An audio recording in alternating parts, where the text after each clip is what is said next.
வணக்கம். நம்ம இன்னைக்கு நல்ல டேஸ்ட்டாக வாழைப்பூ வடை எப்படி பண்ணலான்னு பார்க்கலாம். அதுக்கு நான் கொஞ்சம் கடலைப்பருப்பை ஒரு 3 மணி நேரம் தண்ணியில் நல்லா ஊற வச்சு எடுத்து வச்சுருக்கேன்.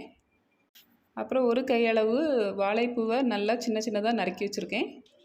அப்புறம் நம்ம மிக்சியில் திரிக்கிறதுக்கு நம்ம ஊற வச்ச கடலைப்பருப்பில் ஒரு 2 ஸ்பூன் எடுத்திருக்கேன். அப்புறம் சோம்பு, கல்லுப்பு, ஒரு 3 பல் பூண்டு, ஒரு சின்ன துண்டு இஞ்சி, ஒரு சின்ன துண்டு பட்டை, கொஞ்சம் கருவேப்பிலை, 2 வத்தல், அப்புறம் வாழைப்பூ முழுசாக எடுத்திருக்கேன். அது ஒரு கைப்பிடி அளவு இருக்குது.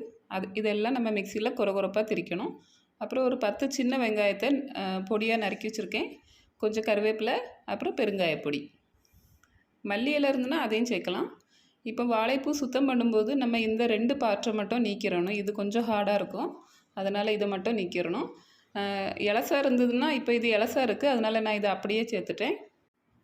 இப்போ நம்ம எடுத்து வச்சுருந்த கடலைப்பருப்பு, வத்தல், அப்புறம் வாழைப்பூ, கருவேப்பிலை, பட்டை, இஞ்சி, பூண்டு, சோம்பு, உப்பு இதெல்லாம் நம்ம மிக்சி ஜாரில் சேர்த்து கொஞ்சம் கொரகொரப்பாக திரித்து எடுத்து விடணும். பாருங்கள், இந்த அளவுக்கு திரித்து எடுக்கணும். இது திரித்ததுக்கு அப்புறமா நம்ம எடுத்து வச்சுருந்த மீதி இருக்கக்கூடிய கடலைப்பருப்பையும் சேர்த்து 1, 2 பொடிச்சு எடுத்துடணும். ரொம்ப நைஸாக திரித்தோன்னா டேஸ்ட்டு அந்த அளவுக்கு நல்லா இருக்காது.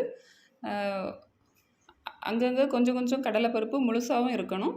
அந்தளவுக்கு நம்ம இதை திரித்து எடுக்கணும். நம்ம இந்த மாதிரி வாழைப்பூவை மிக்சியில் இந்த மாதிரி பவுடர் பண்ணி வடை செய்யறதுனால வடை நல்லா வாசனையாக நல்லா டேஸ்ட்டாக இருக்கும். நம்ம இந்த மாதிரி மிக்சியில் வாழைப்பூ அரைக்காமல் எல்லாத்தையும் நறுக்கி கூட போடலாம், அப்படியும் நல்லா தான் இருக்கும். இப்போ எல்லாம் திரித்து எடுத்தாச்சு. இது கூட நம்ம நறுக்கி வச்சுருந்த சின்ன வெங்காயம், கருவேப்பிலை, பெருங்காய பொடியும் சேர்த்தாச்சு. அப்புறம் நம்ம நறுக்கி வச்சுருந்த வாழைப்பூ அதையும் சேர்த்துட்டு கொஞ்சம் கிளறி விடணும். மல்லி இலை இருந்ததுன்னா அது கூட நறுக்கி போடலாம். நம்ம ஏற்கனவே அரைக்கும்போது கொஞ்சம் உப்பு போட்டிருந்தேன். இப்போ கொஞ்சம் உப்பு சேர்த்து நல்லா கிளறிட்டு உருண்டைகளாக பிடிச்சாச்சு. இரும்பு சட்டியில் இப்போ எண்ணெய் சூடாயிட்ருக்கு. இந்த நேரத்தில் நம்ம பிடிச்சி வச்சுருந்த உருண்டைகளை இந்த மாதிரி கையில் வச்சு அமுக்கி விட்டு நம்ம சுட்டு எடுக்கணும்.